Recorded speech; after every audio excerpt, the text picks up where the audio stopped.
नमस्कार, मेरा नाम है अभयराज और निष्पक्ष दिव्य संदेश के YouTube मंच पर आपका स्वागत है। अखिलेश यादव को 2024 में वैसी ही खुशी मिली जैसी पूरे 12 साल पहले मिली थी, जब 2012 के विधानसभा चुनाव में अखिलेश यादव ने आगे बढ़कर समाजवादी पार्टी की सत्ता में वापसी कराई थी। अखिलेश यादव ने तब बीएसपी नेता मायावती को सत्ता से बेदखल किया था। अखिलेश यादव तो उसके बाद 5 साल मुख्यमंत्री भी रहे, लेकिन मायावती की तो राजनीति ही खत्म होती चली गई। 2024 के आम चुनाव में अखिलेश यादव ने 37 लोकसभा सीटों पर समाजवादी पार्टी की जीत पक्की कर बीजेपी को 2014 के बाद से सबसे बड़ा झटका दिया है।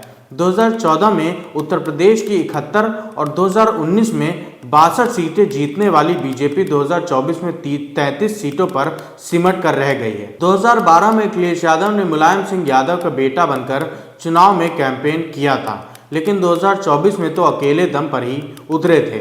ये ठीक है कि अखिलेश यादव को चुनावी गठबंधन और मुस्लिम वोट मिलने से फायदा हुआ है, लेकिन अब तक वो ओबीसी नेता नहीं बन सके हैं, सिर्फ यादवों के नेता बनकर रह गए हैं। लोकसभा चुनाव के नतीजों के बाद वाले अखिलेश यादव के बयानों को देखें तो लगता है कि वो शिद्दत से मिशन 2027 यानी अगले यूपी विधानसभा चुनाव की तैयारी कर रहे हैं और वो कामयाब भी हो सकते हैं, लेकिन तभी जब 2024 के सबक याद रखें और जोश को बनाए रखें। अखिलेश यादव को 2024 में मिली कामयाबी में समाजवादी पार्टी के पीडीए फॉर्मूले का बड़ा योगदान रहा।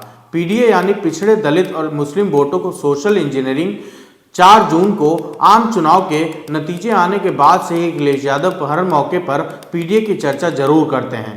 अखिलेश यादव पहले यादव और मुस्लिम वोटों पर ही फोकस देखे जाते हैं, फिर भी वो चाहते थे कि दलित वोट भी साथ हो जाएं तो बात बन जाए, और इसी मकसद से उन्होंने 2019 में मायावती की बीएसपी के साथ चुनावी गठबंधन किया था, लेकिन वो चुनाव बाद ही टूट गया। 2024 के आम चुनाव में अखिलेश यादव ने अपनी उसी राजनीतिक लाइन पर आगे बढ़ते हुए पीडीए के कंसेप्ट को प्रचारित किया और सफल हुए। अब आगे भी इसे बनाए रखना है। पीडीए में ए का मतलब अल्पसंख्यक वोटों से है। यूपी के लिहाज से देखें तो मुस्लिम वोट बैंक अयोध्या पर तो समाजवादी पार्टी का शुरू से ही ऐसा स्टैंड रहा है जो मुस्लिम समुदाय को खुश करता हो। मुलायम सिंह यादव तो अक्सर ही चुनावों से पहले अयोध्या में कार सेवकों पर गोली चलवाने का जिक्र करना नहीं भूलते थे। राम मंदिर उद्घाटन के मौके पर अखिलेश यादव ने भी पिता के रास्ते पर ही चलने का फैसला किया।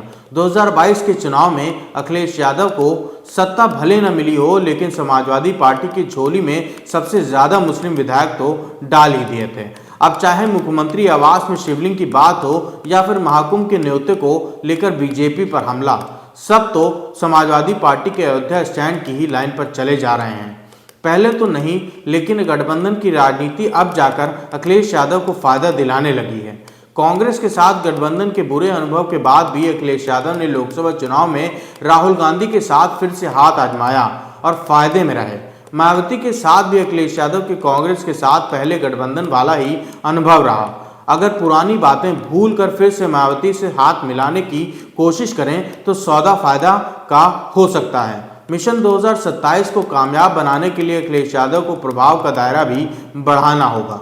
लोकसभा चुनाव की कामयाबी और भी महत्वपूर्ण फैक्टर अपना रोल निभाने वाले रहे हैं। ऐसे में समाजवादी पार्टी के प्रदर्शन को जीत का क्रेडिट अकेले लेना घातक हो सकता है।